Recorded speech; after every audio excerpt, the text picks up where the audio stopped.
Bonjour et bon début de semaine à tout le monde. Nous avons un problème crucial qu'il faut résoudre maintenant. Comme vous savez, j'ai toujours été celui qui a dit la violence ne sert à rien. Et à vous, jeunes du Niger, je vous ai dit dès le départ, ne touchez pas les hommes politiques, laissez la justice faire son cours. Mais là maintenant, il y a un phénomène, il y a, un- il y a une gangrène dans la société africaine qu'il faut que la jeunesse, que le peuple africain s'en occupe. Écoutons un peu ce minable du Niger. Bonjour Assoumi Massoudou. Bonjour. Vous êtes le ministre nigérien des Affaires étrangères et vous représentez le gouvernement nigérien du président Mohamed Bazoum. Alors tout d'abord, est-ce que vous avez des nouvelles du président Bazoum, toujours séquestré? Comment va-t-il et comment va sa famille? Bien, merci madame. J'ai ces nouvelles. La dernière fois que je l'ai eu au téléphone, c'était hier. Donc, il va bien, sa famille se porte bien, mais évidemment, sa famille et lui restent toujours séquestrés dans des conditions difficiles, dans des conditions où ils n'ont pas d'électricité. L'électricité a été coupée. Et au Niger, c'est un pays chaud qui fait plus de 40 degrés. La nuit, c'est difficile de dormir avec les moustiques. Sans électricité, les moustiques envahissent. Ils ont déjà tous eu le palu. Et l'eau est plus ou moins rationnée de temps en temps, il y a des coupures d'eau. Donc voilà les conditions difficiles dans lesquelles il vit, mais il a le moral, il reste combatif et il refuse de démissionner et il est là avec le moral et c'est cela qui compte le plus. La France ne reconnaît pas la junte et soutient le président élu Mohamed Bazoum. Est-ce que le président français Emmanuel Macron arrive à s'entretenir toujours avec lui? Mais c'est ce qu'il a dit, je l'ai entendu dire qu'il s'entretient régulièrement avec le président Bazoum, mais il n'y a pas que la France qui ne reconnaît pas le régime de la junte qui a pris en otage le président Bazoum. Il y a tous les pays de la CEDEAO. La CEDEAO ne reconnaît que le président Bazoum, les pays africains de l'Ouest. L'Union africaine aussi a endossé les décisions de la CEDEAO. Il y a l'Union européenne aussi qui ne reconnaît que le président Bazoum comme président légitime. Vous avez les États-Unis. Et tous les pays démocratiques, tous les pays libres soutiennent aujourd'hui le président Bazoum et demandent non seulement sa libération, mais sa réinstallation. Donc voilà la situation, seul son gouvernement est reconnu. Demande la réinstallation, donc du coup, que doit faire selon vous la CEDEAO, la Communauté économique des États d'Afrique de l'Ouest? Mais la CEDEAO a pris déjà des mesures économiques, c'est-à-dire de sanctions économiques, un embargo assez fort. L'UEMOA, l'Union monétaire aussi, a pris des sanctions financières. Donc c'est des mesures très dures. Et en plus, comme c'est des mesures très dures, elles n'ont pas vocation à durer parce que c'est des mesures qui sont très dures. Elles sont suffisantes pour faire plier les militaires? Si les militaires étaient conscients, s'ils avaient le souci, un certain souci pour le confort, pour les conditions de vie des populations nigériennes, elles suffiraient. Mais malheureusement, ces militaires-là qui sont venus au pouvoir, qui ont fait cette prise d'otage, n'ont aucun souci pour les populations. Donc ces mesures-là, apparemment, n'ont pas eu l'effet qu'il faut sur des militaires s'ils avaient été conscients. C'est pour ça que la CDA a assorti aussi ces mesures-là d'une menace d'intervention militaire. Parce que nous avons, en tout cas moi j'ai l'impression, et de plus en plus tout le monde a l'impression qu'ils n'entendent que le langage de la force. Ils sont venus par la force et ils nous comprennent, le seul langage qu'ils comprennent, c'est sur la force qu'il faudra leur opposer. Mais beaucoup de pays et d'observateurs pensent qu'une intervention militaire comporterait des risques trop importants et que même ça pourrait souder la population derrière la junte. Qu'en pensez-vous? D'abord, ce n'est pas beaucoup de pays, sinon la plupart des pays africains pensent qu'il faut faire cette intervention militaire à travers la CEDEAO et le soutien obtenu par la CEDEAO au niveau de l'Union africaine. Vous avez toute l'Europe qui, maintenant, je viens d'Espagne actuellement, à la conférence, à la réunion des ministres des Affaires étrangères européens. Aujourd'hui, ils comprennent la nécessité, puisque les voies diplomatiques semblent être fermées, la nécessité d'une intervention militaire. Vous avez aussi les États-Unis. Tout le monde soutient les décisions de la CEDEAO. Évidemment, il y a certains milieux qui soutiennent la junte, qui tiennent leur discours, c'est de dire que ce serait une guerre contre le Niger. Alors que c'est faux. Ces gens-là ne représentent pas le Niger. Cette armée ne se battra pas pour ce quatuor de généraux. Ne se battra pas pour M. Tchani qui a pris en otage celui qu'il est censé protéger. Il s'agit de cela, il ne s'agit pas d'une guerre contre le Niger. Au demeurant, en 2017, la CEDEAO est intervenue en Gambie pour chasser le satrape Et dès qu'il a vu les gesticulations militaires, il a fui, il est parti. Il a négocié ses conditions de sortie. Donc pourquoi aujourd'hui on ne parle pas de guerre du Sénégal ou de la CEDEAO contre la Gambie? Donc c'est les mêmes conditions. Elles se dérouleront de la même manière. L'armée nigérienne, les populations nigériennes ne sont pas ces ordres fanatisés par la haine ethnique et raciale qu'on mobilise à Niamey en brandissant... Oui, que pensez-vous de ces manifestations? Mais je considère que c'est une chorégraphie qui est connue. C'est une chorégraphie qu'on a vu mise en œuvre partout où ce type de régime arrive, au Mali, au Burkina. Alors, il y a même des experts maintenant qui encadrent et qui donnent leur expertise à ce type de régime. Mais quelle est l'importance réelle du sentiment anti-français? Non, le sentiment anti-français, d'abord, ces manifestations sont limitées à Niamey. La junte n'arrive pas à mobiliser sur l'ensemble du territoire, dans le reste du pays, tout simplement. Niamey n'est pas le Niger. Ces gens-là ne représentent même pas une fraction infime du Niger. Il s'agit de jeunes désœuvrés, de jeunes chômeurs, il s'agit de quelques groupes très fanatisés, endoctrinés pendant des années à la haine ethnique et raciale, et c'est ceux-là qui se mobilisent. Ils ont fait même des pogroms dans les rues de Niamey, au vu et à la barbe des autorités actuelles, qui laissent faire. Donc c'est cela même qui constitue un danger. Si ces gens-là se maintiennent au pouvoir, c'est un danger pour la cohésion de notre pays et par conséquent pour la stabilité de la sous-région. Bon, vous avez tous écouté ce discours-là. Comme j'ai écrit hier avant d'aller au lit, aux environs de 3 heures du matin, si je ne me trompe pas, qu'avant de pouvoir vaincre nos ennemis exogènes séculaires, il faut abattre, il faut neutraliser nos ennemis endogènes internes. Ce monsieur qui est allé sur les télévisions françaises pour parler, pour mentir vis-à-vis. Un homme sans dignité, c'est-à-dire, c'est ça qu'on appelle, quand on dit un homme sans dignité, un minable, un vendu, un indigne. Et puis, ce qui est choquant, c'est qu'un minable comme ça, qu'en Afrique, personne ne respecte, qui n'est rien d'autre qu'un nègre de salon, vient s'asseoir sur les télévisions occidentales pour lancer de tels discours, et l'opinion publique occidentale, qui ne sait pas ce qui se passe en Afrique, parce qu'ils sont en train de tout censurer, ils sont en train d'utiliser tous leurs médias pour manipuler totalement la population occidentale. Heureusement que nous, on est ici pour leur dire la vérité. Heureusement que nous sommes ici pour faire sortir les vraies images qui viennent du Niger. Tout le Niger est sur pied, toute l'Afrique est sur pied pour le Niger, et un minable comme ça, il va s'asseoir là, pour raconter des bêtises comme ça, pour permettre aux impérialismes de tenir notre peuple en esclavage économique en plein 21e siècle. Pourquoi? Pour leurs intérêts personnels, pour lui et pour sa famille. Je vous ai dit, j'ai dit, le monsieur qui a parlé là, il a une famille au Niger. Il a sa famille au Niger. Jeunesse du Niger, vous savez ce que vous devez faire. La diaspora du Niger en France, vous savez ce que vous devez faire. Il ne faut plus permettre à ces voyous-là d'aller parler à notre nom, de parler au nom du peuple du Niger, au nom du peuple africain. Il attaque le gouvernement malien, il attaque le gouvernement burkinabé. Et ça vous étonne qu'ils ont pu prendre des millions de nos frères pour les envoyer aux Amériques, les faire esclaves. Ça vous étonne qu'ils ont pu s'installer sur notre continent, imposer les travaux forcés. C'est grâce à des entités maléfiques comme ce monsieur qui vient de parler là. C'est grâce à des maudits comme ça, que des gens comme ça. Et ça, c'est pas seulement la spécificité de la société africaine. Même ici en Europe, les politiciens, c'est la même chose. Ce n'est que des minables qui mentent à leur peuple. Mais c'est misérable. C'est misérable.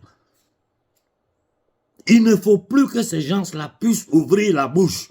Ce monsieur, il a une famille au Niger. Qu'il sente que sa famille sera menacée. Si sa famille n'est pas au Niger, elle est au Mali, elle est en Côte d'Ivoire, elle est au Gabon, elle est n'importe où en Afrique. Celui qui tente de venir sur les télévisions européennes pour attaquer notre peuple, il faut s'occuper de leur famille, n'importe où il se trouve en Afrique. Je répète, celui qui tente de passer sur les télévisions occidentales pour appuyer les entités démoniaques occidentales qui veulent tenir notre peuple en esclavage, leur famille, n'importe où ils se trouvent sur le sol africain, occupez-vous d'eux. Occupez-vous d'eux. Moi, cette vidéo, quand j'ai vu ça, j'ai dit, mais c'est pas possible. C'est pas possible.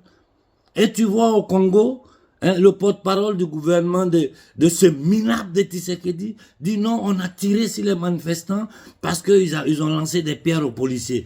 Parce qu'on lance dans la foule, quelqu'un lance une pierre aux policiers, vous tuez les gens, vous commettez un génocide.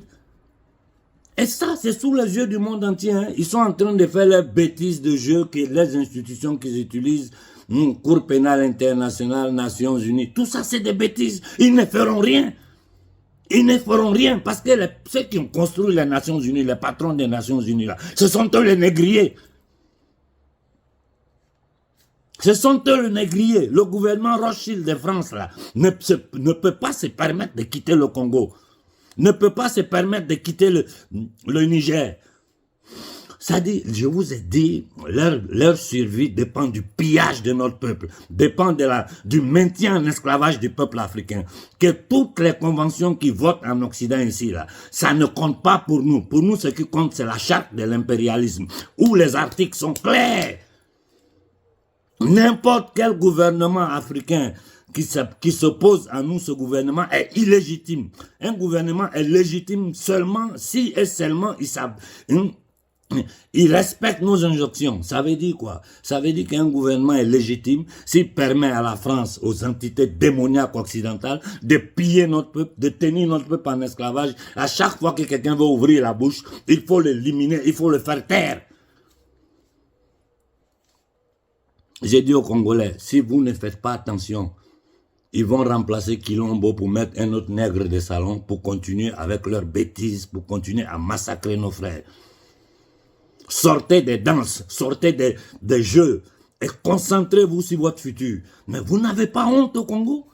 Vous n'avez pas honte? Un peuple qui est si riche, vous êtes sauvagement riche au Congo, vous êtes sauvagement riche. Seulement le Congo peut nourrir toute l'Afrique. Vous êtes à Paris en train de porter des godasses, à raconter des bêtises, à suivre des pasteurs vendus. Hein? Des pasteurs qui sont assis dans la voiture, à l'aise, les fidèles sont sous la pluie, la voiture. Mais c'est de la folie qui se passe en Afrique. J'ai dit aux militaires congolais, vous avez la responsabilité devant Dieu et devant toute l'Afrique de prendre vos décisions avant qu'on nous dévance encore. Si vous ne vous levez pas, ils vont nous faire le jeu qu'ils ont fait au Gabon. Regardez celui qui est assis sur le Gabon et tout le monde est en train de me faire pression, non, qu'on arrête. Mais vous vous foutez de ma gueule ou bien? Vous n'avez pas honte? Vous Gabonais, vous n'avez pas honte? Un gars qui vient là, ils ont vu qu'il ne pouvait plus gérer, que Bongo n'était plus capable de gérer la situation. Ils ont fait un coup d'état, ils ont placé quelqu'un qui reçoit l'ambassadeur de France et qui dit clairement, les intérêts de la France ne seront pas touchés, nous allons intensifier nos rapports avec la France. Mais du n'importe quoi! C'est du n'importe quoi! Moi, tous les dossiers sur le pétrole au Gabon, je les ai. Et encore, c'est des trucs qui doivent être ajournés. C'est tous les dossiers que j'ai pris, que j'ai cherchés, que j'ai étudiés, que j'ai préparés, que j'ai envoyés à la Cour pénale internationale dans la dénonce contre la France. Mais c'est fou, c'est fou, c'est fou. J'ai dit le problème du Gabon se trouve à l'intérieur de l'armée gabonaise. Il faut que vous déposez ce monsieur-là. Si vous ne le déposez pas, si le peuple gabonais, vous restez assis, si vous restez assis, ce qui va vous arriver là.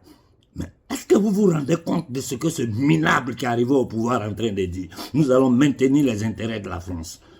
Ça veut dire que nous allons maintenir la France, nous allons permettre à la France et aux Occidentaux de continuer à nous piller, nous voler, tenir notre peuple dans la faim. Et vous les Gabonais, vous êtes là, vous le regardez. Le problème c'est quoi? Si je dis que la solution se trouve seulement dans l'armée, c'est parce que l'opposition est une opposition contrôlée.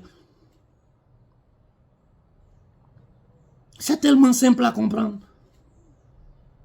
À nos frères du Togo, du Bénin, qu'est-ce que vous attendez pour vous lever? Vous attendez quoi? Aujourd'hui que tout le Togo, tout... Mais les Togolais qui ont passé le temps à étudier deviennent des chauffeurs de moto-taxi. C'est-à-dire, tu passes ta vie à l'université, tu sors, tu te rends conduire moto-taxi. C'est comment les gens vivent au Togo. Chaque jour, les informations m'arrivent. C'est insupportable. Au Bénin, c'est la même chose. En Côte d'Ivoire, c'est le même schéma. Avec ces élections inutiles-là, ils sont de nouveau, Ouattara risque de créer le chaos en Côte d'Ivoire. Et j'ai dit aux soldats ivoiriens, si vous ne faites pas attention, ils vous feront le jeu qu'ils ont fait au Gabon. Parce que maintenant, ils se rendent compte qu'il faut anticiper nos actions. Et j'ai dit au peuple du Niger, n'ayez pas peur de la France. Au peuple du Niger, ils ne peuvent rien contre nous. D'ailleurs, organisez-vous, faites une réunion et sortez avec un délai limite pour que l'armée française quitte le Gabon, pour que l'ambassadeur quitte. S'il ne quitte pas là, descendez dans l'ambassade, descendez dans le camp militaire, allez les déloger. Moi, je veux qu'ils tirent sur les Nigérians. Je veux que les négriers Rothschild qui gouvernent la France donnent l'autorisation à l'armée française de tuer les Noirs comme ils nous tuent depuis des siècles. C'est ce que je veux que le monde entier voie. Il faut arrêter de jouer à leur jeu avec ces bêtises de convention de Genève, de ceci. Ça ne compte pas pour nous. Un peuple qui a été mis en esclavage pendant 400 ans. Un peuple qui a été meurtri sur son propre territoire, avec les travaux forcés. Un peuple auquel on a imposé depuis la fin de la Seconde Guerre mondiale des accords qui empêchent ce peuple-là de vivre en dignité. Un peuple qui a son territoire occupé par les bases militaires occidentales avec la fausse excuse du terrorisme. Aujourd'hui, tout le monde sait que ce sont eux qui créent le terrorisme. J'ai dit au gouvernement malien, je ne sais pas pourquoi vous ne mettez pas faites sortir toutes les preuves là pour que la société civile française voie ce que nous sommes en train de dire. C'est quoi ça? Au Sénégal, il y a le silence total. Les minables qu'on appelle marabouts, qu'on appelle intellectuels, ils sont assis là, ils sont au beurre. Le reste du Sénégal est dans la misère, au point que les choses commencent à s'affaiblir. La France est en train de préparer ce jeu. D'abord, ils ont mis Sonko hors jeu.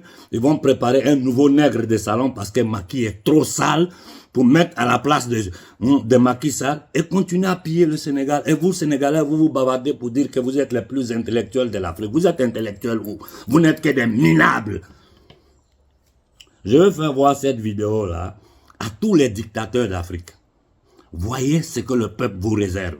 Et je dis aux Occidentaux, à la France, à l'Union européenne, aux Américains, si vous pensez vraiment que vous allez rester en Afrique, vivre du sang du peuple africain, humiliant notre peuple, tuant notre peuple, préparez-vous à tuer l'homme noir sur cette planète-là.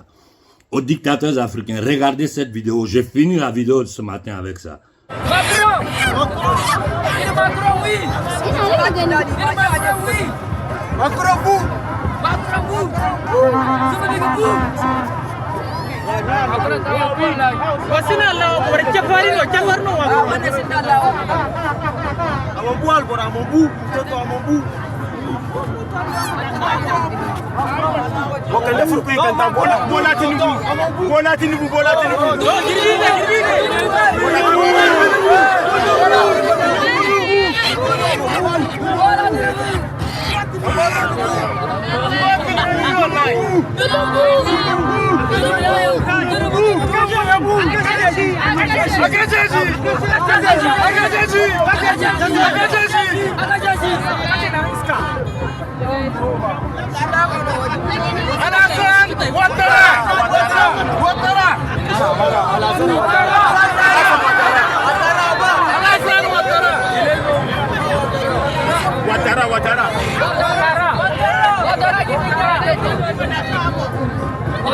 Donc le dernier c'est Patrice Talon du Bénin.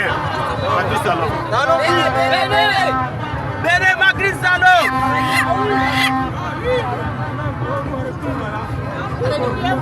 Bénin.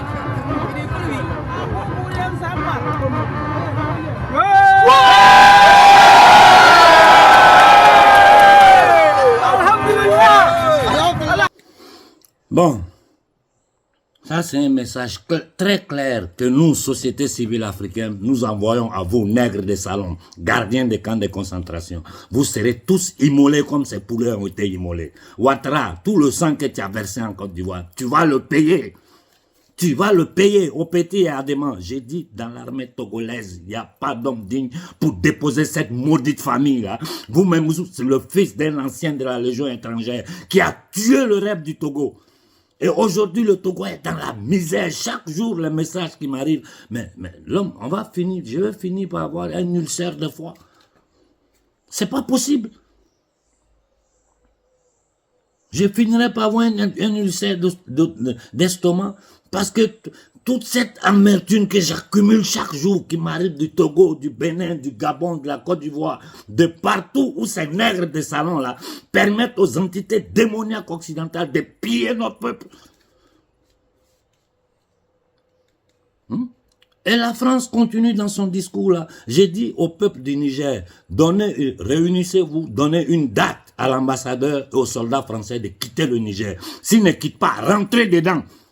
Mais ils vont nous tuer, c'est tout. Ils vont nous tuer aux yeux du monde. Le droit international, tout le monde sait que c'est faux. Tout le monde sait que la France est gouvernée par la mafia Khazar-Rothschildienne, comme toute l'Europe. Tout le monde sait le programme criminel anti-humain qu'ils ont pour toute l'humanité avec l'agenda 2030.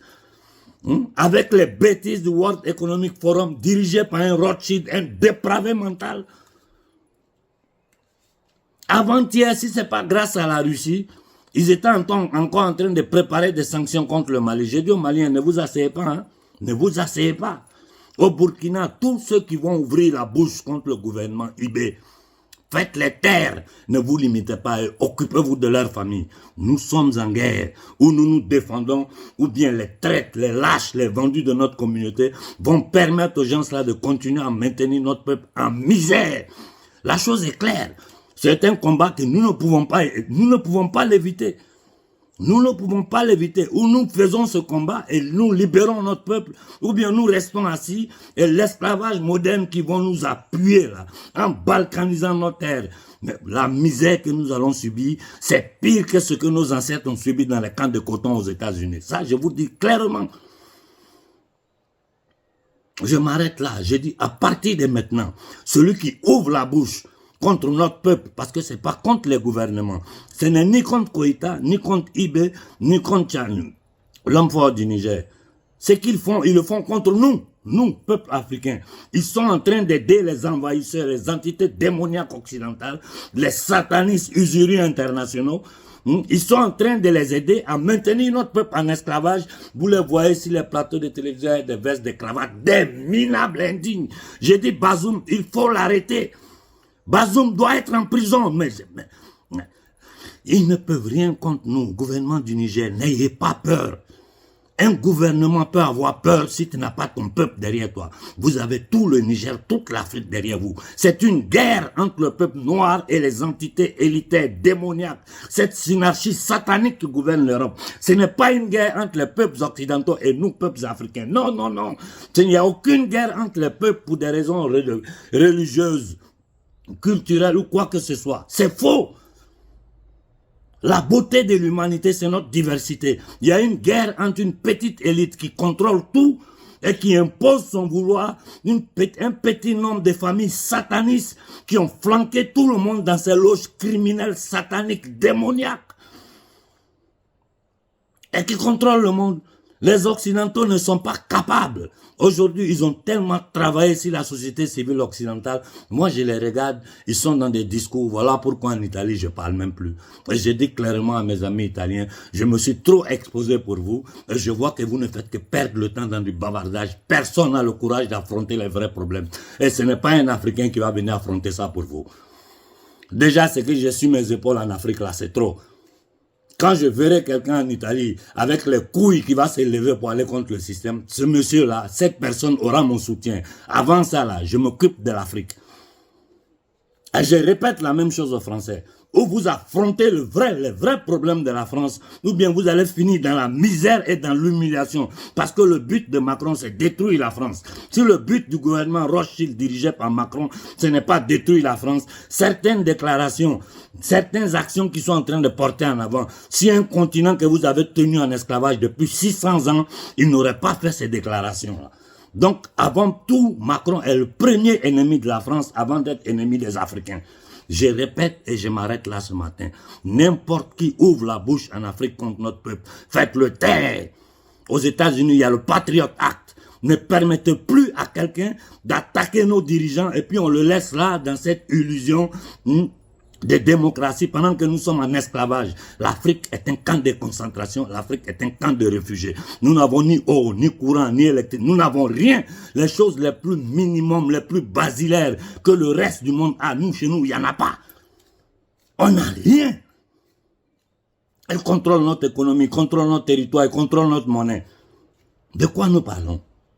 Ce monsieur qui a parlé sur les antennes françaises, là, la jeunesse du Niger, trouvez sa famille dans la diaspora nigériane, ici en Europe, trouvez où il est, qu'il n'ait plus le courage de sortir en public. Il doit être enfermé là où il est, il doit être enfermé dedans. Quand il sort, il doit être accompagné par la police française. Plus jamais il doit pouvoir mettre son pied dans une communauté africaine. N'importe quelle communauté africaine que ce soit. Si vous voyez ces minables, tabassez-le. C'est quoi ça? Vous n'avez pas honte? Bande de voyous, satanistes, francs-maçons. Vous n'avez pas honte? Vous vendez votre peuple pour votre petit intérêt personnel. Un peuple qui subit, un peuple martyr depuis des siècles. Et je dis à cet état négrier suprême qu'est l'Amérique, faites attention. Faites attention. Faites attention. Ceux qui sont aux États-Unis, là, ce sont nos frères. C'est les descendants de nos parents que vous avez transportés. C'est quoi ça? On va rester là se faire impressionner par des gens parce qu'ils ont des armes. Ils peuvent tuer 1 milliard de personnes. Ils peuvent le faire aux yeux de l'humanité. Aujourd'hui, tout le monde sait la vérité. Ils peuvent descendre en Afrique, tirer sur un peuple qui tient en esclavage depuis des siècles aux yeux de l'humanité. Le monde va péter. Ils ne peuvent rien faire. Tout ce qu'ils font, c'est de la manipulation, du chantage, tenter de nous faire peur. Nous ne devons plus avoir peur. Et puis, nous n'avons pas le choix. C'est une question de survie pour eux qui doivent nous maintenir en esclavage, nous piller. Nous vous avons mis tous les documents sous les yeux. Et nous, Africains, que nous avons touché le fond du baril. Il n'y a pas plus misérable que l'homme noir sur cette terre. Partout, on nous piétine, on nous tue. Et derrière tout ça, c'est cette maudite élite satanique qui manipule, qui tire les ficelles derrière. Tout ça doit finir. Celui qui ouvre la bouche en Afrique, faites-le taire, jeunesse africaine. C'est Konaré qui le dit, et j'assume ce que je dis ici. Aux militaires du Togo, du Bénin, du Congo, du Tchad, prenez vos responsabilités. Prenez vos responsabilités. Surtout vous, Gabonais. Vous, Gabonais, là. Vous êtes assis, ce minable là. Il est en train de vous dire, de vous narguer devant toute l'Afrique. Et vous êtes assis là, je ne sais pas à quoi vous attendez. Vous n'avez pas honte? Qu'est-ce que vous savez faire au Gabon? Boire et faire la fête? C'est tout ce que vous avez fait? Vous êtes des esclaves indignes. Un peuple digne ne peut pas accepter ça pendant que tous les autres peuples en Afrique s'élèvent pour combattre. On vous fait un faux coup d'État, on place quelqu'un qui donne des garanties à la France. Mais vous êtes assis, vous regardez. Vous méritez ce que vous vivez. Vous le méritez si vous ne faites rien. Ça, c'est un. Je parle au peuple. De deux, je dis aux soldats gabonais. Vous êtes tous des minables. Si dans l'armée gabonaise, on ne peut pas trouver un Koïta ou un IB, je dis pouh. Vous méritez votre condition d'esclavage. Au Togo et Bénin, ça suffit avec les discours. Le peuple doit s'élever et l'armée va soutenir le peuple. Au Congo, si vous n'agissez pas maintenant, ils vont faire le jeu des 3-4, mettre un autre Tshisekedi et gagner du temps encore dans leur projet de balkanisation, de destruction du Congo. Au Tchad, je vous ai dit, vous avez un problème, c'est vos divisions internes. Si vous ne trouvez pas la force de vous unir pour faire dégager cette dynastie débile, la misère que vous allez vivre. Aujourd'hui, je parle, toute l'Afrique m'écoute. Donc, vous êtes tous prévenus, vous savez ce qui nous attend, vous savez à quoi nous avons affaire, et vous savez tous que ces gens-là ne partiront pas si nous ne menons pas ce combat. Au Niger, on n'a pas tiré un coup de fusil. Notre nombre fait la différence. La France est bloquée parce que c'est tout le Niger qui est là. Voilà pourquoi ils font passer des nègres des salons pour essayer de manipuler l'opinion publique occidentale. Mais nous, on est là pour contrebattre tous les mensonges qu'ils vont dire. Au Sénégal, un peu de dignité. Un peu de dignité au peuple sénégalais. Vraiment, vous faites honte. Vous faites vraiment honte, vous les Sénégalais. Vous faites honte à l'Afrique. Aux Ivoiriens, la zizanie qu'ils ont pu créer dans la société civile ivoirienne, il faut enterrer tout ça. Il faut tout enterrer immédiatement et faire le nécessaire pour dégager Ouattara.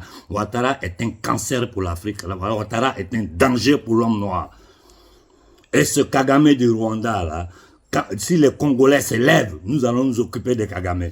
Il continue de le protéger parce qu'il n'y a pas les réflecteurs sur lui. Il faut mettre les réflecteurs sur Kagame maintenant. Il faut que le monde entier sache que ce génocidaire, ce criminel, ce gangster, agent de la CIA est en train de tuer le peuple congolais. Je m'arrête là pour ce matin. Je dis bon début de semaine à tout le monde. Celui qui part en Afrique, mettez-le à sa place.